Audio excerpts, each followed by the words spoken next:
Hey everybody, it's Brandon, and I've been talking and watching and reacting a lot to AI video today with the release of Sora, which has not been released to public consumption, but everybody's talking about it. Is this the end of video, and will it be the end of creativity? It's again round and round. I was also just watching a great piece from Dave Cullen, who I enjoy his thought pieces about it.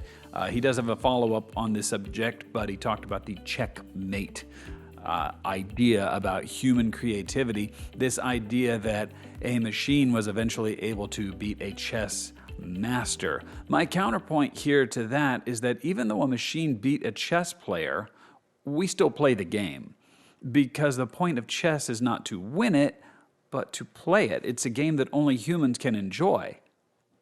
The computer can beat somebody at chess, but it doesn't enjoy the process. It's the same thing with AI. We can have a computer create something, but it's not really creating. It's mixing, it's matching, it's regurgitating, and it's not really creating. In Dave's piece there, he says that the AI is going to be able to create things faster and better than humans. I'd say no, it can't, and it's not going to be able to. It can create things faster, but not better. We know the difference. We feel the difference. We can sense the difference.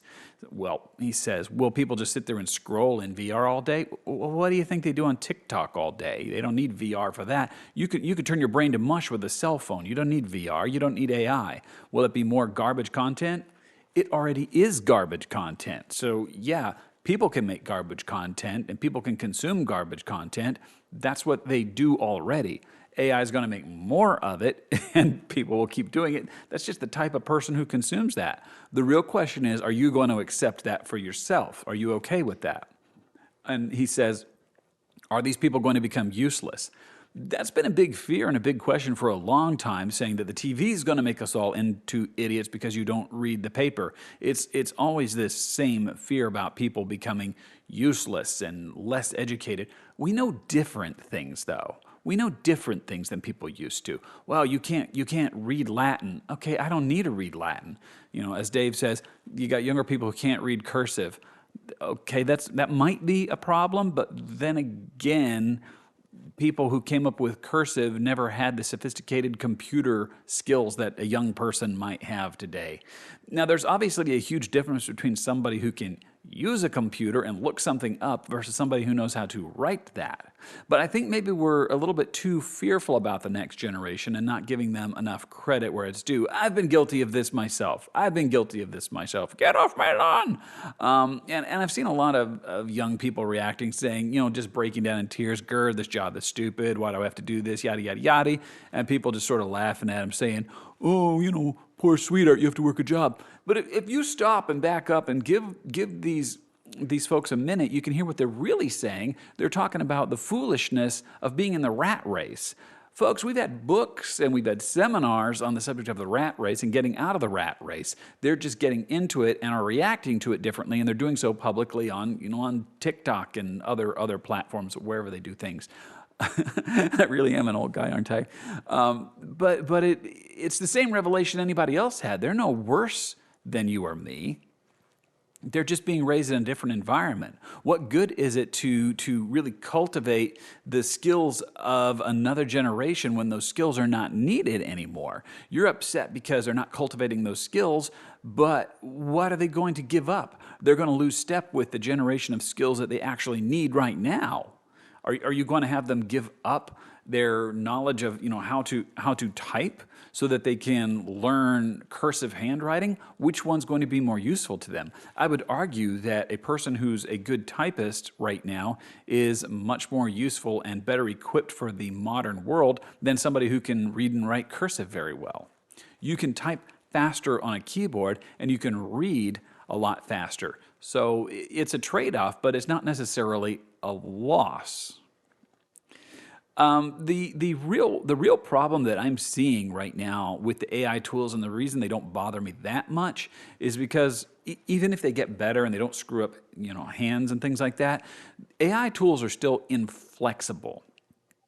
You can give it a prompt and say, "I want a nice aerial shot of a city street in fall." And that's going to be your shot. You can't pick another angle. You can't change it. You can't move it. You could say, oh, same street, but in summer.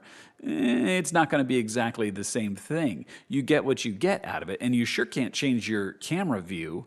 You sure can't change your focal length and get the same shot again. And what you really can't do is to take a person, your actor, and put them in it.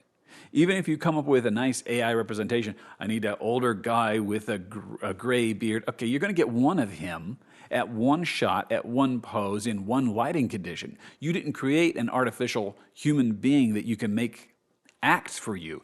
And even if you do cross that point and have a great, virtual representation of a person, are you going to tell me that you would be just as happy watching that false character's performance with a false voice as you would a real actor? You know the difference. You can tell the difference. You can feel the difference. You can see the difference.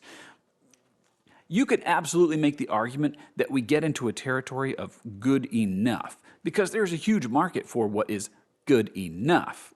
But there's always going to be a demand for something real, something authentic, something moving, something better. An AI system can write scripts like Rebel Moon, which I swear was written by AI, and it sucks. You regurgitate and you patch things together like Zack Snyder did. He worked like an AI and he made something that was awful. Everybody said it was awful. It was heartless. It patched everything together without any rhyme or reason behind it. He didn't move you. You didn't feel anything. That's what AI does. So yeah, AI can create something, but it can't make you feel anything.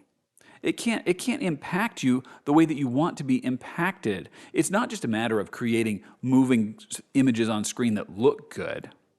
These moving images on screen that look pretty good fill a great role when it comes to B-roll and filler. So if you say, I need a sweeping shot of this mountain vista, and then you cut to the close-up shots, yeah, absolutely, that's gonna be a powerhouse for you. So if you know how to use those tools, use them sparingly, and use them to help make your production more successful than it could be otherwise, oh, yeah, you're in it. But you're not gonna be replaced by them. The reason you're not gonna be replaced is because people don't want you to be replaced at the end of the day. And computer could beat you at chess, but you still play the game. Just my 2 cents. What do you think? Let me know down below. And Dave, you're a rock star.